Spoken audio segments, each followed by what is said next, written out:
Audio Jungle.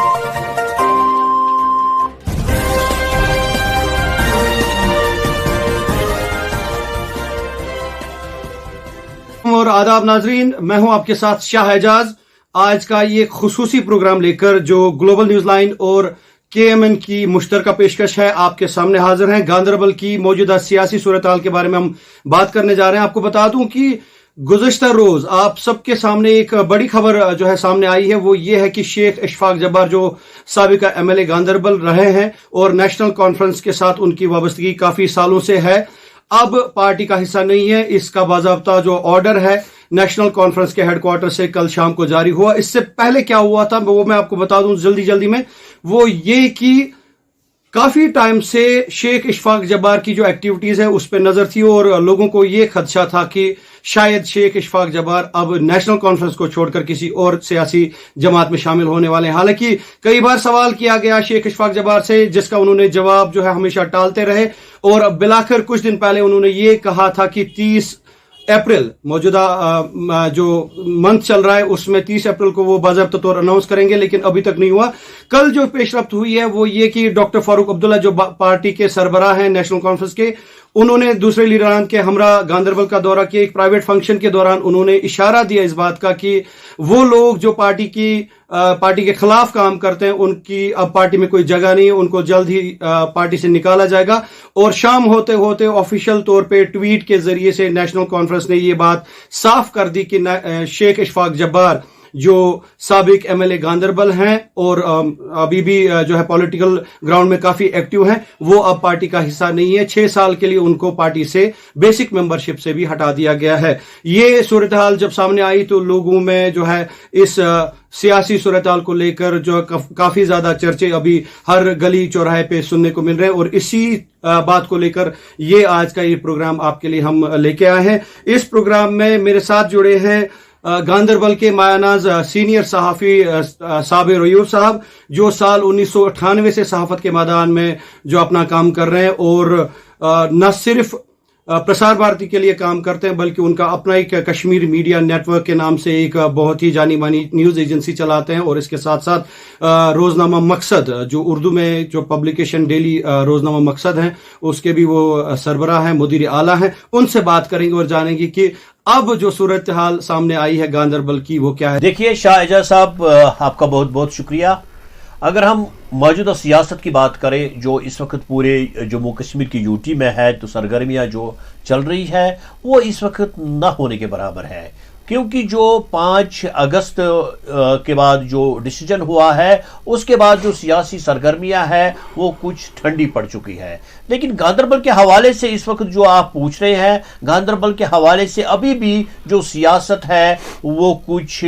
जिंदा हो रही है और जो सरगर्मियां है वो तेज होने लगी है। इसकी क्या वजह है? उसकी ये वजह है जो गांदरबल कॉन्स्टिट्यूंसी है ये पूरे जम्मू कश्मीर में एक अपनी हैसियत रखता है, क्योंकि ये वो कॉन्स्टिट्यूंसी है जो सियासी एतबार से एक मुकाम रखती है। क्योंकि जो ये कॉन्स्टिट्यूंसी जिसके जोले में आती है वो पार्टी या तो चीफ मिनिस्टर बनाती है या चीफ मिनिस्टर बनाने में कलीदी रोल करती है। मैं आपको बता दूं कि जो ये कॉन्स्टिट्यूंसी है, शेख मोहम्मद अब्दुल्ला जो नेशनल कॉन्फ्रेंस के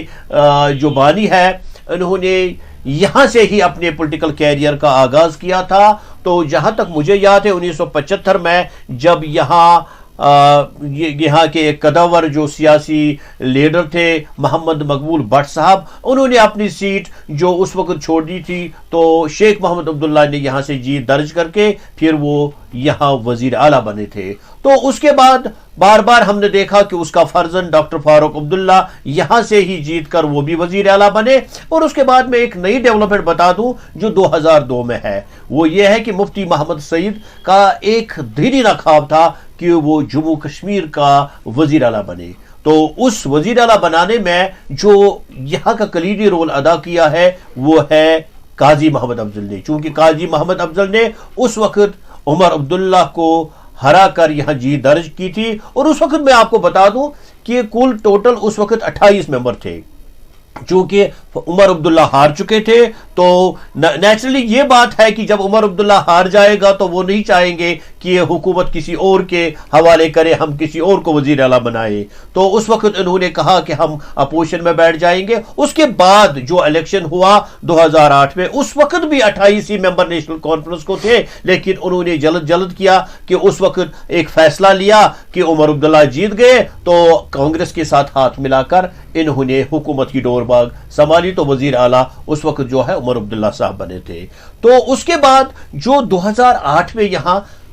جو اشفاق جبار، جو یہاں ایک لوکل جن کا جو والد تھا وہ شیخ محمد عبداللہ کا ایک قریبی ساتھی تھا، اور جو اس وقت شیخ محمد عبداللہ رائے شماری کے نام سے ایک تحریک چلا رہے تھے، تو اس میں جو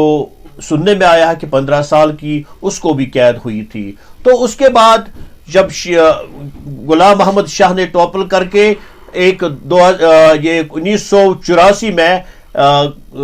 فاروق عبداللہ کی سرکار کو گرا کر پھر وہ چیف منسٹر بنے تھے غلام محمد شاہ، اس وقت جو مرحوم جو شیخ عبد الجبار تھے اس کو رورل ڈیولپمنٹ کی منسٹری دی گئی، لیکن وہ زیادہ دیر چلی نہیں، 19 مہینے کی تھی، لیکن اس میں گاندربل کے لیے اس میں کوئی شک نہیں، جو مجھے یاد ہے اس نے بہت کام کیا ہے۔ اور وہی کیڈر جو اس وقت کام کر رہا تھا شیخ عبد الجبار کے ساتھ، اس کی بڑی انفلوئنس رہی اس پر، جو اس کا فرزند ہے جو پولیس میں بھرتی ہوا، چونکہ 1990 میں مرحوم شیخ عبد الجبار اس کو مارا گیا تو ان نامساعد حالات میں، تو اس کے بعد اس کے فرزند جو پولیس میں تھے انہوں نے پولیس کی نوکری چھوڑ کر پھر سیاست میں آنے کا فیصلہ کیا، تو بالآخر 2002 میں کانگریس کی ٹکٹ پر لڑ کر وہ ناکامیاب رہے، تو لیکن 2008 میں نیشنل کانفرنس کے ٹکٹ پر لڑ کر وہ کامیاب ہوئے۔ اس میں کوئی شک نہیں کہ جو کل ڈیولپمنٹ ہوئی، میں نہیں سمجھتا ہوں کہ یہ بھی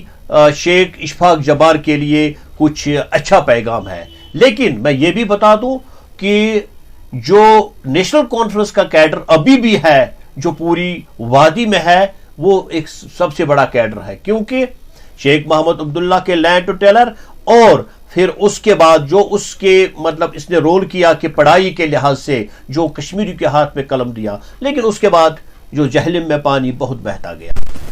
پھر فاروق عبداللہ وہ چیز نہ کر سکے، کیونکہ مجھے بھی یاد ہے ایک وقت جو کانگریس تھا شیخ محمد عبداللہ اس کو گندی نالے کا کیڑا تصور کرتے تھے اور بار بار اپنے تقریروں میں بتاتے تھے۔ اس وقت جو ان کا پلیٹ فارم تھا وہ تو حضرت بل تھا، حضرت بل کی پلیٹ فارم سے یہ بار بار آواز گونجتی تھی یہ جو کانگریسی ہے یہ گندی نالی کے کیڑے ہے، لیکن اس کے بعد پھر فاروق راجو ایکارڈ ہوا، کیڑوں کو تو اپنے ساتھ لینا پڑا، مجبوری تھی حکومت کی۔ تو اس کے بعد عمر عبداللہ جب یہاں پارلیمنٹ ممبر بنے تو اس کے بعد ایکسٹرنل افیئرز منسٹر رہے وہ بھاجپا کے ساتھ۔ صابر صاحب یہاں پہ آپ کو روکنا چاہوں گا، معاف کیجیے گا، روکنا چاہوں گا اس سے پہلے کہ ہم آگے بات کریں اس کے بارے میں، ناظرین آپ کو دکھاتے ہیں سب سے پہلے کچھ ایک جھلکیاں دو تقاریب کی۔ ایک وہ جب صابر ایوب نے بطور صحافی سابق ایم ایل اے شیخ اشفاق جبار کے ساتھ ایک خصوصی بات چیت کی تھی اور کوشش کی تھی کہ ان کے ذریعے سے یہ پتہ چلے کہ آخر کار جو شیخ اشفاق جبار ہیں ان کا لاہ عمل کیا ہے، وہ کہاں کی طرف جانا چاہتے ہیں، کیا رخ ہے، سیاسی رخ کون سا اپنانے جا رہے ہیں، جس کا ایک بار پھر سے جو ہے ہاں نہ میں جواب دیا ہے شیخ اشفاق جبار نے، وہ دیکھتے ہیں پہلے۔ اگر وہ ہمت رکھتے ہیں میرے سے بات کرنے کی، اگر ان میں دم ہے تو یا مجھے نکالے پارٹی سے، میں بات کرنے کے لیے تیار ہوں، آج بھی کرے اور ان لوگوں کو لائے سامنے، میں ان کے منہ پہ کہوں گا کیا انہوں نے کیا ہے، کیسے انہوں نے کیا ہے، کہاں کہاں انہوں نے، جیل میں ہم بند تھے تو کہاں وہ نکلتے تھے، یہاں ہاسپٹل کے بہانے کن لوگوں سے وہ باہر ملتے تھے، کون لوگ دلی گئے اور وہاں پہ لوگوں سے ملے، ہمیں پتہ ہے کن لوگوں نے یہاں پہ میٹنگیں کی یہاں سرکاری کوٹھیوں میں، ہمیں وہ بھی پتہ ہے کون لوگ، اور ہماری پارٹی کے سینئر لوگ ہیں۔ ہائی جیک کیا گیا نیشنل کانفرنس کو، ابھی بھی آپ نیشنل کانفرنس سے وابستہ ہے، ابھی آپ نے یہ نیشنل کانفرنس کی پارٹی، تو آپ کیا نام دے سکتے ہیں کن کن لوگوں نے اس کو ہائی جیک کیا ہے، جو آپ بتا رہے ہیں اپنے تقریروں میں کہ پیراشوٹ سے جو آئے ہیں نیچے جن کی کوئی قربانیاں نہیں ہے، تو کیا ہے کوئی نام آپ کے پاس؟ نام تو میرے پاس بہت سارے ہیں، لیڈر ہے فاروق صاحب یا عمر صاحب، ان کو پتہ ہے، اگر وہ مجھے बजाते खुद मेरे साथ बात करें, मैं उनको बताऊंगा, मैं उनको प्रूफ करके दूंगा जो लोग हम जेल में रहे वो क्यों खुले रहे, वो ऐश करते रहे जब आर्टिकल गया। तो इस बातचीत के फौरन बाद, सिर्फ एक दिन के बाद जो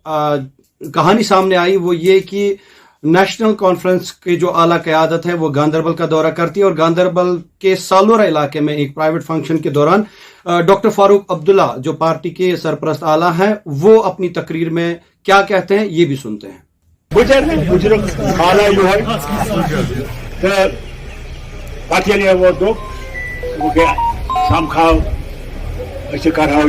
कथा बाथा करहाओ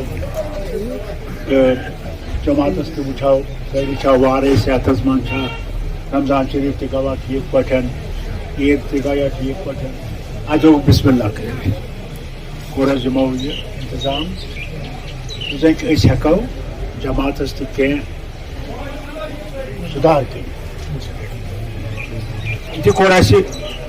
जमातन फैसले यह जमातस खिलाफ काम कर जमातस मज इसलिए आज कोर्ट आर्डर, अभी जो आर्डर नेर तो करे फिक्र उमर वन वन वन बस थोद इंसान बायो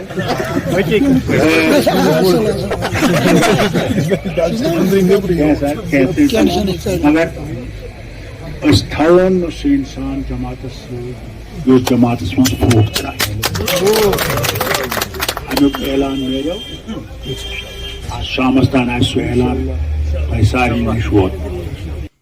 नाज़रीन, ये था डॉक्टर फारूक अब्दुल्ला का बयान, और इस बयान के फौरन बाद शाम होते होते बाज़ाब्ता तौर पर ऑफिशियली ट्वीट आया है नेशनल कॉन्फ्रेंस की जनरल सेक्रेटरी की तरफ से कि शेख इशफाक जब्बार अब पार्टी का हिस्सा नहीं है, उनको पार्टी से निकाल दिया गया है एटलीस्ट 6 साल के लिए। अब वापस आते हैं साबिर साहब की तरफ। साबिर साहब, अब जानना चाहता हूं आपसे मैं ये कि अब जो सूरत हाल हमारे सामने है, अब लोगों को भी ये चीज क्लियर हो गई है कि अब शेख इशफाक जब्बार जो है नेशनल कॉन्फ्रेंस का हिस्सा नहीं है, अब बीजेपी में जाना चाहते हैं, कहीं और जाना चाहते हैं, आपका सियासी तजरिया इस पे क्या है? देखिए एजाज साहब, मैं आपको बता दूं, ये जो शेख इशफाक जब्बार जो इसकी एक्टिविटीज थी जब ये जेल से रहा हो गया, तो इसका एक अलग डेवलपमेंट इसने की गांदरबल में कि ये यहाँ के जो लेफ्टिनेंट गवर्नर थे उनके पास जाते रहे, या जो यहाँ ब्यूरोक्रेसी थी उनसे उनका टच रहा, तो उसका बार बार जो तकरीरों में कहना था कि मैं अपने लोगों के लिए, अपनी कॉन्स्टिट्यूंसी के लिए उनके पास जाना चाहता हूँ या जाता हूँ। लेकिन ये चीज़ें जो नेशनल कॉन्फ्रेंस की आला क़यादत है, जैसे कि फारूक अब्दुल्ला है, उमर अब्दुल्ला या दूसरे जो सीनियर लीडरान हैं, उनको अच्छी नहीं लगी, तो बिलागर उन चीज़ों का ये जो है खमियाजा उनको भुगतना पड़ा। लेकिन मैं आपको ये बता दूं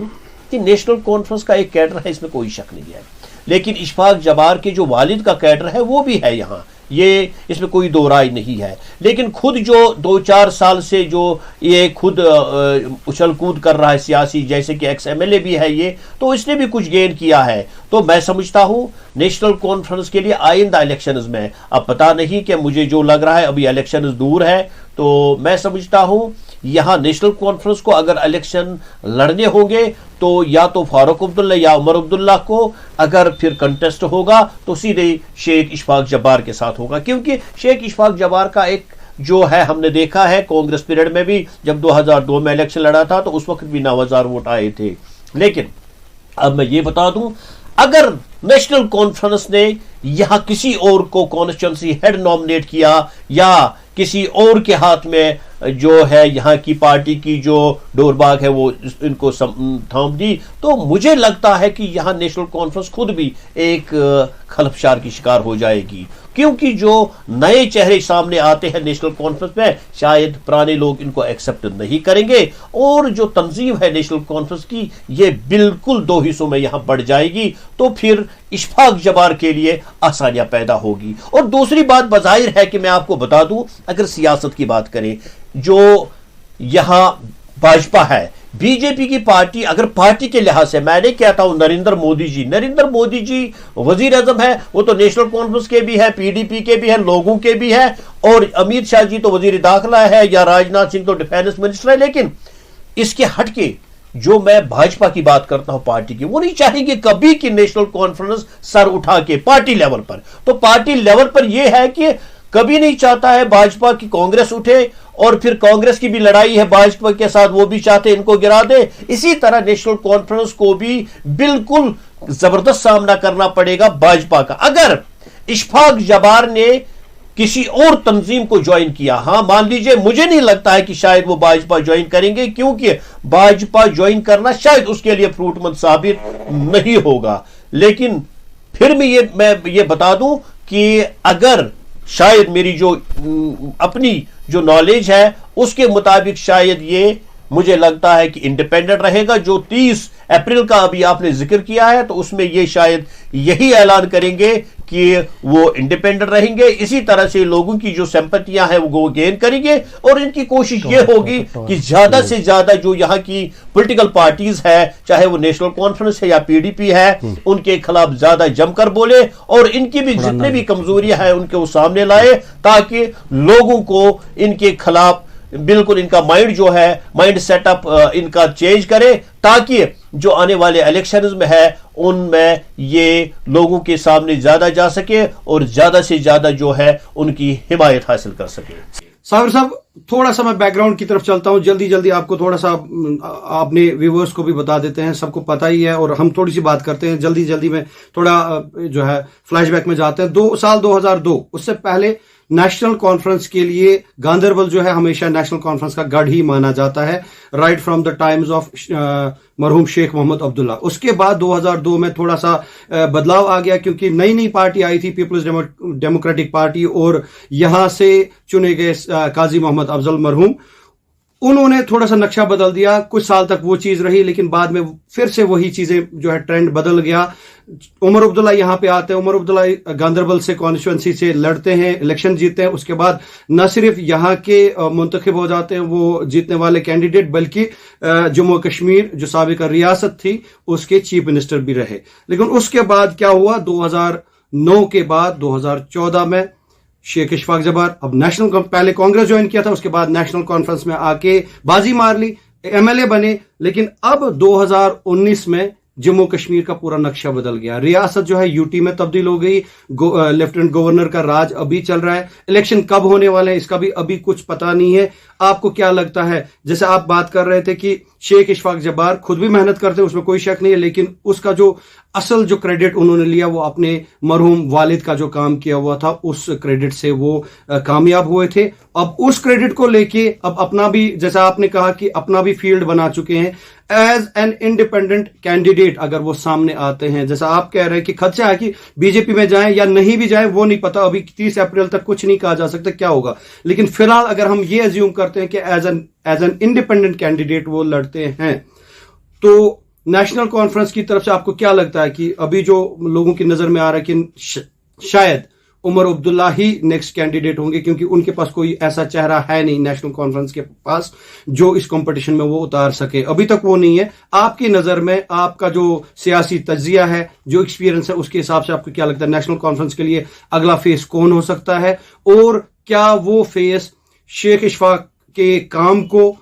اثر انداز کر سکتا ہے، ان کے نام کو، ان کی جو فیم ہے اس کو اثر انداز کر سکتا ہے؟ اور دوسرا یہ کہ مرحوم عبد الجبار جو ہے، کیا ان کا ابھی بھی انفلوئنس رہے گا ان کے بیٹے کی کامیابی میں؟ اس کے بارے میں کیا کہیں گے؟ دیکھیے اعجاز صاحب، میں آپ کو بتا دوں، یہ جو ابھی پولیٹیکل پارٹیاں چل رہی ہے، یہاں جو لوکل پارٹیاں چل رہی ہیں، میں نیشنل کانفرنس کی بات کروں، نیشنل کانفرنس ابھی بھی شیخ محمد عبداللہ کے نام سے زندہ ہے. اگر ہم دیکھیں اس کا کنٹریبیوشن، وہ لینڈ ٹیلر اور جو قلم کشمیری کے ہاتھ میں تھمانا، اور اس کے بعد اگر ہم کنٹریبیوشن دیکھیں فاروق عبداللہ صاحب کا، وہ تو ہے نہیں کچھ. اور اس کے بعد فاروق عبداللہ صاحب نے بھی اپنے والد کے ہی نام پہ جیتا ہے، اور اس کے بعد عمر صاحب آئے، وہ اپنے دادا کے نام پہ جیتا ہے. تو مجھے بتائیے، بڑا کوئی پولیٹیکل انہوں نے سیٹ اپ کیا ہی نہیں ہے، بڑا کوئی ان کی کارکردگی ہے نہیں. اسی طرح اگر شیخ اشفاق جبار کی ہم بات کریں، شیخ اشفاق جبار کو اپنے ہی جو اس کے والد تھے، ان کے والد کی ہی کارکردگی پر انہیں آگے لایا گیا. اور اس وقت مجھے یاد ہے 2014 میں جب ان کو مینڈیٹ دیا گیا، اس وقت بھی اسی کی کارکردگی، اسی کے لوگ سامنے آ کر انہیں یہ مینڈیٹ دیا گیا تھا. لیکن میں آپ کو بتا دوں، شیخ اشفاق جبار اور अगर उमर अब्दुल्ला खुद आते हैं तो एक अच्छा मुकाबला देखने को मिलेगा। लेकिन अगर नेशनल कॉन्फ्रेंस ये सोचते हैं किसी लोकल को यहां का मैंडेट देंगे या किसी लोकल को यहां सरपरस्त रखेंगे, तो मुझे लग रहा है शायद नेशनल कॉन्फ्रेंस या ये जो इशफाक जबार है इसमें एज ज्यादा ही मिलेगा। साबिर साहब यहां पे क्योंकि इसकी जो एक्टिविटीज है, इसकी जो सरगर्मियां है, लोग इन हालात में चाहते हैं किसी न किसी के तरीके लोगों को राहत मिले, और राहत देने में लोग इस वक्त परेशान है। जाए तो जाए कहां की नेशनल कॉन्फ्रेंस एक्सेप्ट नहीं करते थे। पहले जब नेशनल कॉन्फ्रेंस जब यहां यूटी बनी तो उसके बाद उन्होंने पंचायत इलेक्शन का बिल्कुल बाइकआउट कर दिया। और कल मैंने सुना कि ये जो डॉक्टर फारूक अब्दुल्ला साहब है, जो प्रेसिडेंट है नेशनल कॉन्फ्रेंस, उन्होंने बरमला ऐलान किया कोई भी इलेक्शन नहीं छोड़ना है। इसका मतलब है जो पुरानी गलती वो उन्होंने दोहराई अब नहीं दोहराना चाहते हैं। लेकिन मैं फिर भी यही कहता हूं कि ये जो है सारी पॉलिटिकल पार्टियां अपने पुराने ही किए पे उसी कारकर्दगी पर इस वक्त जिंदा है। नया अभी कुछ नहीं हुआ है। हम देखते हैं कि नया ये है कि कोई बड़ा इनकिलाब तो वो फारूक साहब नहीं ला सके, उमर साहब नहीं ला सके, महबूबा जी नहीं ला सकी, या कोई दूसरा लीडर नहीं ला सका अभी तक। जो हमने कांग्रेस के दौर में भी देखा वो भी नहीं कर सके। लेकिन इशफाक जबार इस फील्ड में अभी छोटे हैं। तो लेकिन जहां तक गांधरबल कॉन्स्टिट्यूंसी में इनकी सरगर्मियां है, वो तो इस वक्त अगर देखें तो पूरी जो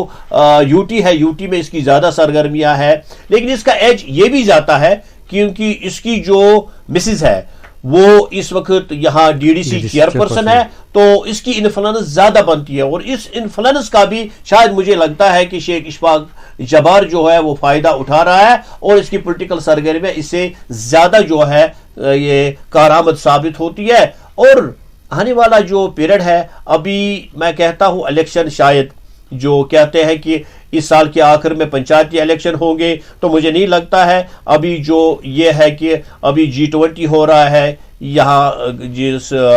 उसका समिट हो रहा है वैली में, और उसके बाद यात्रा शुरू होगी। फिर उसके बाद ये पता है मौसम खराब हो जाता है, तो मुझे नहीं लग रहा। उसके बाद 2024 में तो पार्लियामेंट इलेक्शंस है, तो इलेक्शंस लगते हैं कि जो यहाँ के हैं वो अभी बहुत दूर है। तो अभी इसमें यह भी है कि भाजपा ये भी चाहेगी कि पूरी तरह से यहां डिसइंटीग्रेट किया जाए। वो तो एक पॉलिटिकल स्टंट है। मैं नहीं कहता हूं ये यहां के वजीर आजम करते हैं या वजीर दाखिला करते हैं या डिफेंस मिनिस्टर करते हैं, बल्कि एक पॉलिटिकल पार्टी ये चाहेगी कि दूसरी पॉलिटिकल पार्टी पे सबकत लेने के लिए दूसरी पार्टी को किसी न किसी तरीके से कमजोर करे ताकि हम आगे आ जाए। तो यह सिलसिला जारी रहेगा। लेकिन इसमें यही बात है, अगर मैं बता दूं, इसमें देखो और इंतजार करो कि पॉलिसी के सिवा कोई चारा नहीं है। साबिर साहब, जाते जाते थोड़ा सा हम मौजूदा हाल का भी जो है जिक्र करते हैं। आपको पता ही है कि नेशनल कॉन्फ्रेंस के लिए जो चेहरे यहाँ पे थे पहले, उनमें एक नाम था शेख गुलाम रसूल, जो actually as chief secretary retire हुए थे। उसके बाद पॉलिटिक्स में कदम रखा, काफी ज्यादा अहमियत के हामिल थे और काफी बड़े हामी थे नेशनल कॉन्फ्रेंस के। लेकिन उसके बाद क्या वजूहत रही कि वो नेशनल कॉन्फ्रेंस को छोड़कर पीडीपी ज्वाइन कर गए। या एक और नाम है शेख गुलाम अहमद सालूरा, जिन्होंने ऑलमोस्ट 40 से 50 साल नेशनल कॉन्फ्रेंस को दिए। अभी वो जो है पार्टी के साथ उनकी वाबस्तगी है नहीं। इसके अलावा नाम एक था मोहम्मद यूसुफ भट्ट, जो उमर अब्दुल्ला के करीबी साथी रह चुके हैं।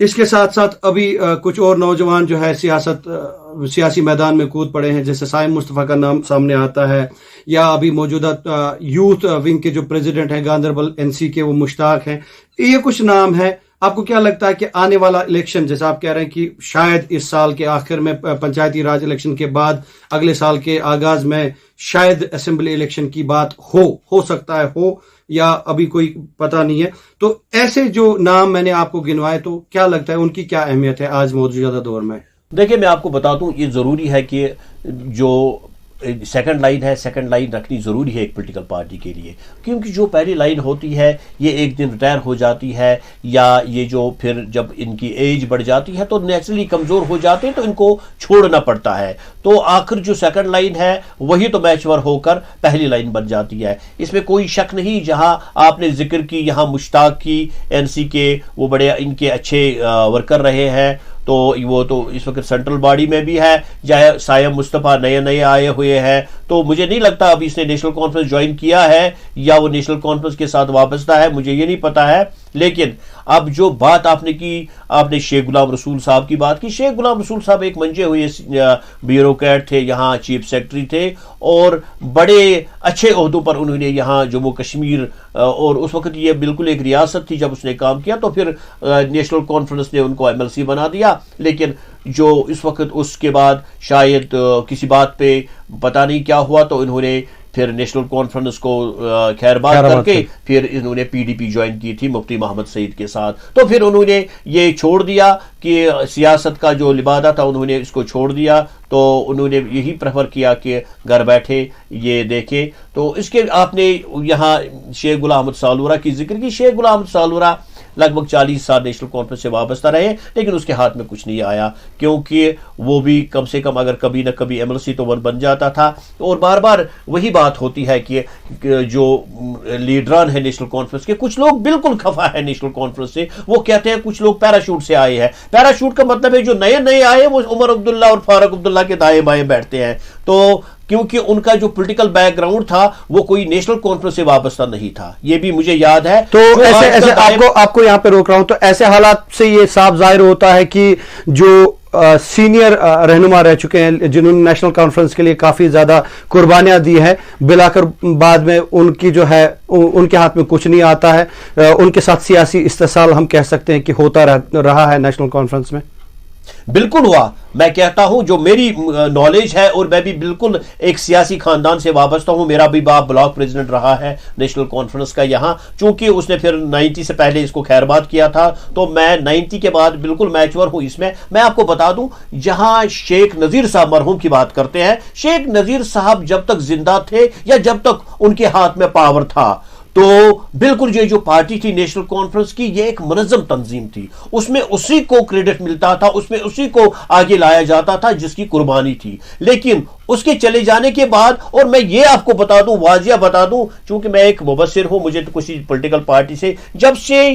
عمر عبداللہ کی سرکار 2008 میں آئی, تو شاید جو ورکر ہے, جو بالکل سنجیدہ جنہوں نے قربانیاں دی تھی نیشنل کانفرنس, وہ بکھر چکے تھے, بکھرے, کیونکہ انہیں اعتماد میں نہیں لایا گیا تھا. جو بھی وہاں ڈیسیژن ہوتا تھا عمر صاحب خود فیصلہ کرتے تھے. شاید فاروق صاحب, کبھی کبھی میں نے یہ بھی سنا فاروق صاحب کی بھی نہیں سنتے تھے, اور جو اس کے دوست دائیں بائیں بیٹھتے تھے, کیونکہ اس کو پتا نہیں تھا کہ کس ورکر نے کتنی قربانیاں دی ہے, کس نے خون بہایا ہے اس تنظیم کے لیے. نتیجہ یہ ہوا کہ نیشنل کانفرنس کمزور ہوتی گئی, اور اس کو الائنس یعنی کہ اس کو پھر سہارا لینا پڑا, اس کو لاٹھی کا سہارا لینا پڑا. تو کبھی اس کو کانگریس کے ساتھ حکومت کرنی پڑی, تو کبھی یہ دوسرے پارٹیوں یعنی کہ اگر سینٹر میں دیکھیں تو بی جے پی کو بھی ان کا بھی سہارا لینا پڑا. لیکن اگر اوورال دیکھیں تو یہ اسی پارٹی کے ساتھ نہیں ہے. اگر نیشنل کانفرنس کی وہ کمزور غلطیاں نہیں ہوتی جو 1990 میں تھی, حالانکہ سینٹر بھی اس وقت جو کانگریس کی گورنمنٹ تھی وہ بھی چاہتا تھا کہ اس کو ڈس انٹیگریٹ کرے یہاں نیشنل کانفرنس کو. 1990 کی میں بات کرتا ہوں. پھر انہوں نے وہاں مفتی محمد سعید کو اس کو پرل کھڑا کر کے یہاں ایک نئی پارٹی جس میں بڑی جدوجہد کی محبوبہ مفتی صاحبہ نے, انہوں نے پی ڈی پی بنا کے, تو وہ تو ایکچولی اگر دیکھیں تو وہ بھی تو نیشنل کانفرنس کا حصہ تھا. وہ تو نیشنل کانفرنس کے, کیونکہ ان کی غلط پالیسیوں کی وجہ سے وہ خفا ہو کر نیشنل کانفرنس کو چھوڑ دیا. آج وہی بات ہم دیکھتے ہیں, جو جموں کشمیر میں, جہاں اگر نیشنل ایک وقت یہ تھا کہ نیشنل کانفرنس کو سے علیحدگی یا کسی اور تنظیم سے وابستہ اس کو انٹچبل قرار دیا جاتا تھا, کیونکہ نیشنل کانفرنس ایک بڑی تنظیم ہے. لیکن اب تو جہلم میں پانی بہت بہ گیا. آج آپ آر ایس ایس والے بھی دیکھتے, اس پارٹی کے ساتھ بھی, بی جے پی کے ساتھ بھی, کانگریس جن کو شیخ محمد عبداللہ گندی نالی کے کیڑے کہتے تھے ان کے ساتھ بھی ہے, اور کون سی پارٹی نے یہاں جنم نہیں لیا, اور لوگ بھی ان کے ساتھ ہے. میں کہتا ہوں یہی ایک بات ہے کہ اب یہاں کچھ پتا نہیں ہے کہ سیاسی جو تقدیر ہے, جو مقدر ہے, وہ کس کو کہاں بیٹھے گا, تو یہ وقت ہی فیصلہ کرے گا. تو مطلب یہ ہے کہ نیشنل کانفرنس کی جو نئی جو پالیسی ہے, سیاسی پالیسی جس کا آپ نے ذکر کیا, اس پالیسی کے تحت شیخ غلام احمد سالورہ جیسے جنہوں نے بہت قربانیاں دی ہے, ایسے لیڈر کو ان کی قربانیوں کو نظر انداز کیا جا رہا ہے. تو ایسے میں کیا گارنٹی ہے کہ نئے لوگوں کو جو ہے وہ یاد رکھیں گے, اور کب تک یاد رکھیں گے؟ ایک نیا نام جو سامنے آیا ہے اسی سیاسی میدان سے, وہ ہے شیخ غیاث الدین. शेख गयासुद्दीन के बारे में अब लोग ये कहने लगे हैं कि कल की जो मीटिंग हुई डॉक्टर फारूक अब्दुल्ला, उमर अब्दुल्ला, नासिर असलम वानी और बहुत सारे लीडरान वहां पे गए, प्राइवेट फंक्शन जिसे नाम दिया गया वहां पे एक फंक्शन हुआ। तो मकसद क्या था इस ऐसे फंक्शन का? लोगों का ये कहना है कि शेख गयासुद्दीन एक नए कैंडिडेट के तौर सामने आ सकते हैं, शायद मैंडेट उनको मिलने वाला है या वो कोशिश कर रहे हैं। इसके बारे में क्या कहेंगे? मैं ये बता दूं, देखिए ये कोई नई बात नहीं है। शेख गयासुद्दीन साहब जो है ये यहाँ चीफ एजुकेशन ऑफिसर रहे हैं, एक प्रोमिनेंट फिगर है गांधरबल में, इसमें कोई शक नहीं है। लेकिन सियासी एतबार से ज़्यादा लोग इसको जानते नहीं है। नेशनल कॉन्फ्रेंस ने इसको यहाँ वाइस प्रेसिडेंट बनाया था हाल ही में। तो कल एक निजी फंक्शन में जहाँ उनके घर में दावत पे गए थे डॉक्टर फारूक अब्दुल्ला, उमर अब्दुल्ला साहब और यहाँ के जो दूसरे लीडर मियाँ अल्ताफ साहब थे, नासिर सुगामी साहब थे, ये कुछ लोग गए थे। लेकिन मुझे जो लग रहा है कि शायद उसको कॉन्स्टिट्यूंसी इंचार्ज बनाया जा रहा है, लेकिन शायद मुझे नहीं लग रहा है इसको मैंडेट देंगे, क्योंकि अगर इसको मैंडेट दे रहे हैं तो खुद कहां जा रहे हैं। जब तक नेशनल कॉन्फ्रेंस कोशिश करेगा कि गांधरबल में उमर अब्दुल्ला को ही मैंडेट दिया जाए, उसी को कामयाब किया जाए, तो अगर ये खुद देखिए, मैं आपको एक बार फिर 2014 की बात करें, 2014 में तो सोनवार में तो शायद उमर अब्दुल्ला साहब नहीं जीते थे। तो उसके बाद हम देखें तो बीरवा में भी बड़ी मुश्किल से वो जीत गए। तो उसके बाद यही लगता है कि शायद गांधरबल, क्योंकि एक बार मुझे याद है कि उमर साहब यहाँ एक जलसे में बोला, मुझे गांधरबल ने बहुत सबक दिया है, अब मैं गांधरबल से गलत नहीं करना चाहता हूं, मैं अब आना चाहता हूं। वो अब इसका मतलब है कि उनकी जो नजरें हैं बिल्कुल गांधरबल पे है। अगर वो कॉन्स्टिट्यूंसी इंचार्ज ले आते हैं शेख गयासुद्दीन साहब को, तो उसके लिए काम को तो करना है, फिर उसके बाद देखते हैं अगर उमर अब्दुल्ला साहब कामयाब होते हैं तो इसको कहां ले जाएंगे। या दूसरे, आप अभी जिक्र किया आपने सायम की बात की, सायम मुस्तफा जो साहब है, नए एक पॉलिटिकल के बतौर आए हैं, वो भी सरगर्मियां जारी रखे हुए हैं। लेकिन ऐसा मुझे नहीं लग रहा है कि उन में से किसी भी को आगे ले जाएंगे और किसी को भी एज अ उम्मीदवार खड़ा करेंगे, क्योंकि किसी को उम्मीदवार खड़ा करना तो वो मुझे लग रहा है कि जो उमर अब्दुल्ला या फारूक अब्दुल्ला है वो अपने पैरों पर कुल्हाड़ी मारने के बराबर हो। तो मुख्तसर पर हम यही कहेंगे, आपने जो जितनी भी बातों का यहाँ पे जिक्र किया, जो भी आपने अपना एक्सपीरियंस शेयर किया, उसके हिसाब से जो आने वाला असेंबली इलेक्शन होगा, अब कब होगा वो नहीं पता, लेकिन जब भी होगा उमर अब्दुल्ला और शेख इशफाक जब्बार के बीच में उनके दरमियान टक्कर होगी, बड़ी टक्कर उन्हीं दो नामों के दरमियान। मैं ये समझता हूं टक्कर इन्हीं दो, पहले ये तिकोनी टक्कर हुआ करता था कभी कभी यहाँ। अब मुझे लग रहा है पीडीपी तो इतनी सरगर्मियां नहीं कर रहा है, तो पीडीपी की जो साख्त है वो किसी वजह से गांधरबल में नहीं पता है कि क्यों ठंडा पड़ गई। तो क्योंकि गांधरबल की जो पीडीपी की जो यहाँ बिल्कुल जो तंजीम है वो बिखर चुकी है, उनकी कोई एक्सरसाइज नहीं है, उनकी कोई सरगर्मियां नहीं है, तो ऐसा लग रहा है वो ठंडा हो चुके हैं। तो इस वक्त अगर देखेंगे उस वक्त मुकाबला होगा वो तो इशफाक जब्बार